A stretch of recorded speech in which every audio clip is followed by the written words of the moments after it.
আসসালামু আলাইকুম। সম্মানিত দর্শক। আশা করি আপনারা সবাই অবশ্যই ভালো আছেন। দেখুন, রাজনীতির দাবা খেলা কখনো, কখনো এমন কিছু চাল দেয়া হয়, যা আসলে খালি চোখে খুব একটা বোঝা যায় না। আপনারা হয়তো ভাবছেন, পট পরিবর্তনের পর বাংলাদেশের রাজনীতির রিমোট কন্ট্রোল এখন পুরোপুরিভাবে পশ্চিমা বিশ্বের হাতে। বিশেষ করে আমেরিকার হাতে।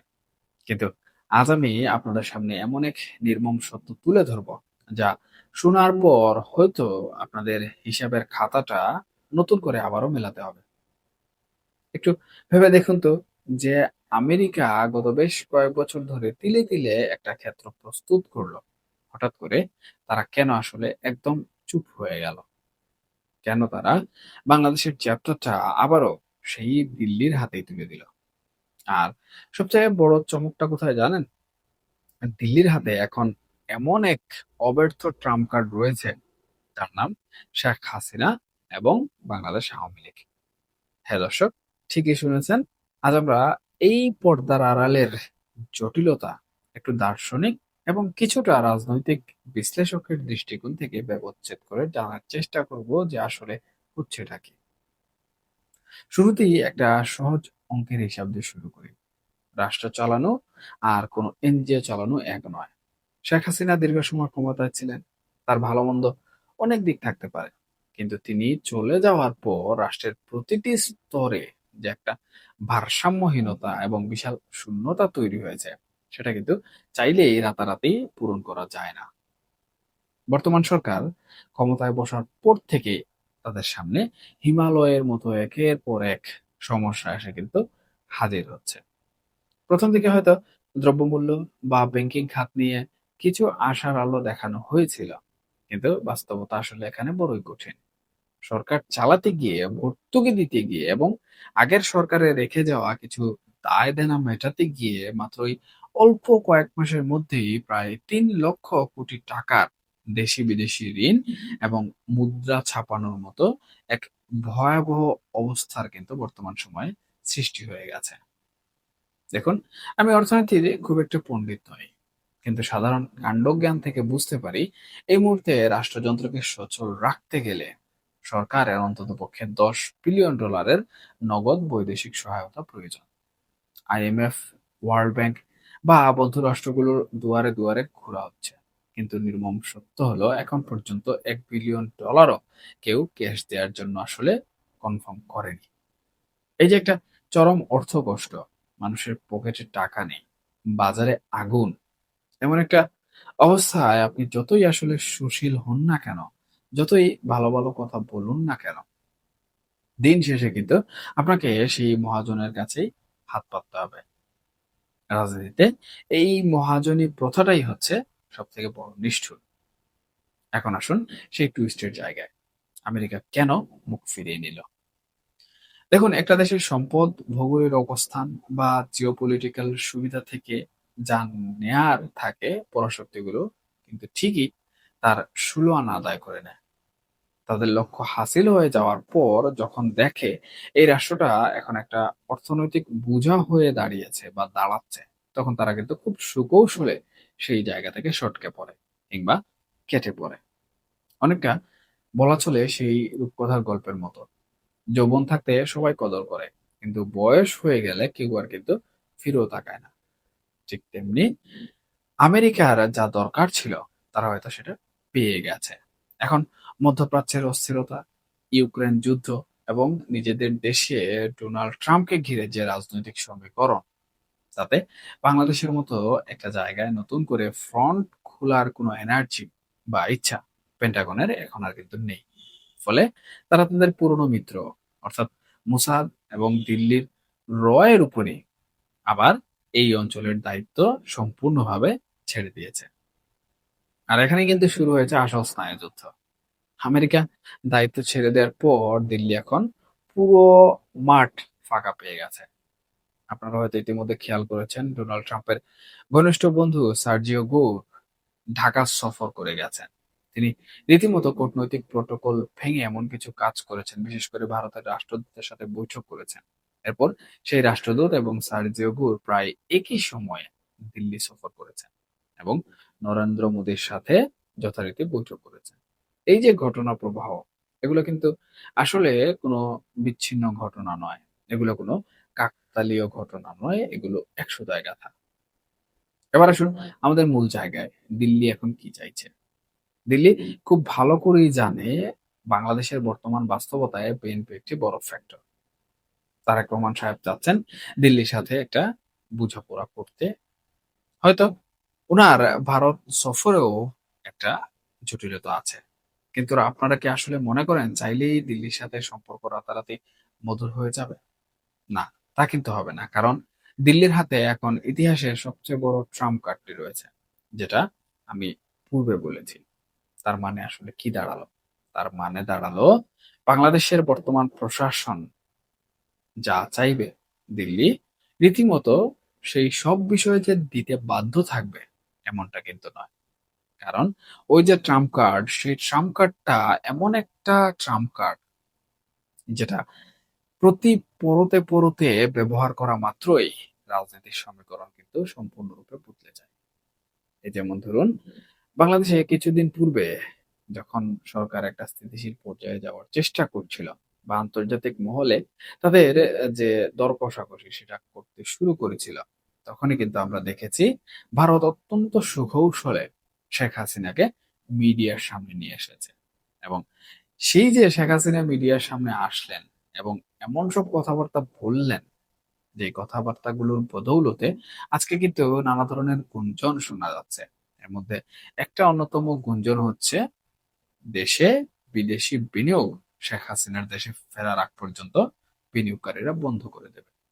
যদিও এই বিষয়টির সত্যতা আসলে যাচাই করা সম্ভব হয়নি, এটা হয়তোবা একটি নির্দিষ্ট শ্রেণীর একটা নির্দিষ্ট প্রপাগান্ডা। তবে বাংলাদেশের অর্থনৈতিক যে অবস্থা, সেই অর্থনীতির দিকে তাকালে কিন্তু মনে হচ্ছে যে যদিও এটা গুঞ্জন বা গুজব হয়ে থাকে বা গুজব হয়ও, কিন্তু দেশের বর্তমান অর্থনৈতিক পরিস্থিতি, বিনিয়োগের অবস্থা দেখে কিন্তু মনে হচ্ছে যে প্রকৃতপক্ষে বাংলাদেশের রাজনৈতিক পরিবেশ বিনিয়োগকারীরা খুব ভালো করে অবজার্ভ করছেন। আর বিনিয়োগকারীরা কোনো অস্থিতিশীল রাষ্ট্রে কখনোই তাদের মূল্যবান টাকা কড়ি, মূল্যবান ডলার বিনিয়োগ কিন্তু করেন না। তারা সবসময় একটা স্থিতিশীলতার উপর নির্ভর করেন। একটা ব্যালেন্সিং রাজনীতির পরিবেশের উপর নির্ভর করেন। এই যেমন ধরুন দেশে যদি কোনো কারণে একটা গোলযোগ সৃষ্টি হয়, শেখ হাসিনার দেশে ফেরাকে কেন্দ্র করে কিংবা শেখ হাসিনার সাজা অথবা ফাঁসির রায়কে কেন্দ্র করে, তখন দেশের পরিস্থিতি কিন্তু খুব একটা ভালো হবে না। আবার আওয়ামী লীগের যারা নেতৃবৃন্দ রয়েছেন পলাতক এমপি মন্ত্রী থেকে শুরু করে সবাই যদি একযোগে দেশে ফিরতে শুরু করেন, তাহলে যারা আওয়ামী লীগকে তাড়িয়েছিল তারা সেই বিষয়টাকে কিভাবে গ্রহণ করবে? প্রত্যেকের নামে কিন্তু মামলা রয়েছে। মামলাগুলো সাধারণ কোনো মামলা নয়। মামলাগুলো জুলাই আগস্ট হত্যাকাণ্ডের মামলা। তখন আইনি মারপ্যাচের জটিলতা সৃষ্টি হবে। আওয়ামী লীগ নেতাকর্মীরা কি বসে থাকবে? কখনোই বসে থাকবে না। প্রশাসন কি বসে থাকবে? বসে থাকবে না। বরঞ্চ এই ধরনের কোনো পরিস্থিতি না হওয়ার জন্য তারা কিন্তু আওয়ামী লীগ নেতৃবৃন্দ যারা দেশের ভেতরে অবস্থান করছে তাদেরকে ধরপাকড় চালাবে। তাদেরকে জেলের ভিতর পুরবে। এবং এখান থেকে কিন্তু একটা আন্দোলনের সূত্রপাত হয়ে যাবে। যার কারণে এই বিনিয়োগকারীরা সেটা এখন আন্দাজ করতে পারছেন। কারণ বুদ্ধিজীবীরা সবসময় কিন্তু সময়ের আগে চিন্তা করে। এবং চিন্তার ফলাফল হিসাবে তারা তাদের বিনিয়োগ বর্তমান সময়ে বন্ধ রাখছেন। ফলে কি হচ্ছে? ফলে আমাদের দেশে নানাবিধ সংকট দেখা দিচ্ছে। তেল, গ্যাস, জ্বালানি, ব্যবসা-বাণিজ্য, অর্থনৈতিক বিনিয়োগ সবকিছু থেকে কিন্তু একটা মন্দা ভাব চলে আসছে। আর এটা কিন্তু একটা রাষ্ট্রযন্ত্রকে কখনোই সচল রাখতে দেয় না। এই সংকটগুলো সবসময় কিন্তু একটা রাষ্ট্রযন্ত্রকে অচল অবস্থায় ফেলে দেয়। আর এই অচল অবস্থার আরেকটা বড় প্রভাব কিন্তু জনগণের মধ্যে পড়ে। যেটার কারণে একটা জনরোষ সৃষ্টি হতে পারে, একটা জনবিক্ষোভও কিন্তু সৃষ্টি হতে পারে। আর জনরোষ থেকে যদি জন আন্দোলন সৃষ্টি হয়, তাহলে দেশের পরিস্থিতি স্বাভাবিকভাবেই কিন্তু খারাপ হবে। দেখুন সুপ্রিয় দর্শক, ভারত সব দিক থেকে বাংলাদেশের প্রতিবেশী। এই প্রতিবেশীর সাথে কোনো ধরনের শত্রুভাবাপন্ন আচরণ রেখে কখনোই কিন্তু আরেক প্রতিবেশী ভালো থাকতে পারে না। আমরা ইতিহাস যদি ঘাঁটি তাহলে কিন্তু দেখা যায় ভারতের একটা নির্দিষ্ট বলয়, নির্দিষ্ট একটা শক্তি বা ফোর্স বাংলাদেশের অভ্যন্তরীণ রাজনীতিতে কিন্তু সবসময় কাজ করে এসেছে। এটা কেন করে থাকে? এটা করে থাকে ভারতের নিজস্ব নিরাপত্তা স্বার্থের জন্য। কারণ ভারত চায় তাদের নির্দিষ্ট জাতীয় নিরাপত্তা রক্ষার্থে বাংলাদেশে এমন একটা পরিস্থিতি থাকুক বা এমন একটা বলয় থাকুক যেটা সম্পূর্ণ ভারত কেন্দ্রিক।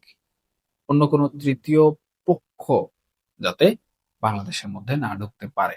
কিন্তু বর্তমানে বাংলাদেশের যে পরিস্থিতি কিংবা অন্তর্বর্তীকালীন সরকারের সময় বাংলাদেশের যে পরিস্থিতি ছিল, তখন আমরা কি দেখেছি? তখন আমরা কিন্তু দেখেছি বিষয়টি সম্পূর্ণ উল্টো হয়ে গেছিল।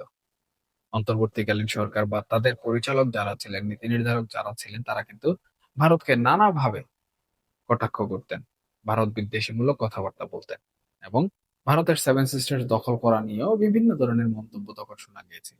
এবং সেই সময় ভারতের সাথে অন্তর্বর্তীকালীন সরকারের সম্পর্কটা কিন্তু একদম কঠিন, ইস্পাত কঠিন ছিল। তবে এখন এই বিএনপি সরকারের আমলে কিছুটা কিন্তু শিথিল হচ্ছে। তবে অন্তর্বর্তীকালীন সরকার এত তাড়াতাড়ি আসলে চলে যাওয়ার কথা ছিল না। এখানে ভারতের একটা প্রচ্ছন্ন শক্তি কাজ করেছে, ফোর্স কাজ করেছে অন্তর্বর্তীকালীন সরকারকে সরানোর জন্য। এবং পরাশক্তি যারা রয়েছে তারা কিন্তু কূটনৈতিক যে চ্যানেল, সেই চ্যানেলের মাধ্যমে এই কাজগুলো খুব বেশি করতে পারে। এবং ভারতকে আপনি একটা পরাশক্তি হিসাবে কিন্তু বর্তমান সময়ে গণ্য অবশ্যই করতে হবে। তাহলে আলটিমেটলি কি দাঁড়ালো? আলটিমেটলি দাঁড়ালো ভারত কিন্তু একটা স্থিতিশীলতা যেমন সৃষ্টি করতে পারে প্রতিবেশী রাষ্ট্রে, ঠিক একইভাবে অস্থিতিশীল পরিস্থিতিও কিন্তু সৃষ্টি করতে পারে। যদিও সেটা সম্পূর্ণ পর্দার আড়ালে থাকে। দর্শক দেখুন, একটা ছোট্ট উদাহরণ দেই। এই যে বর্তমান সময়ে বাংলাদেশে এত সংকট, বিদ্যুৎ, জ্বালানি খাত, মিল কারখানা বন্ধ হয়ে যাচ্ছে। কিন্তু শেখ হাসিনা যে দীর্ঘ আমল, শাসন আমল, সেই শাসন আমলে কি ভারত থেকে আসা বিদ্যুৎ, ভারত থেকে আসা জ্বালানি, এগুলো নিয়ে কোনো ধরনের কথাবার্তা আমরা শুনেছি? নাকি এগুলো নিরবিচ্ছিন্ন ছিল? এগুলো কিন্তু নিরবিচ্ছিন্ন ছিল। তাহলে এই বিএনপি সরকার কিংবা অন্তর্বর্তীকালীন সরকার আসার পর হঠাৎ করে এগুলো কেন ভারত বন্ধ করে দিচ্ছে? কেন দেনা পাওনা নিয়ে দেন দরবার করছে? আপনার কি মনে হয় এটা অনিচ্ছাকৃত? যদি আপনার এটা মনে হয়ে থাকে যে এটা অনিচ্ছাকৃত, তাহলে আমি বলব আপনি সম্পূর্ণ ভুল। ভারত কিন্তু ইচ্ছা করেই এটা করছে। যাতে করে বাংলাদেশের বর্তমান সরকার ভারতের গুরুত্বটুকু বুঝতে পারে এবং ভারতের যে বলয়, সেই বলয়ের বাইরে না যায়।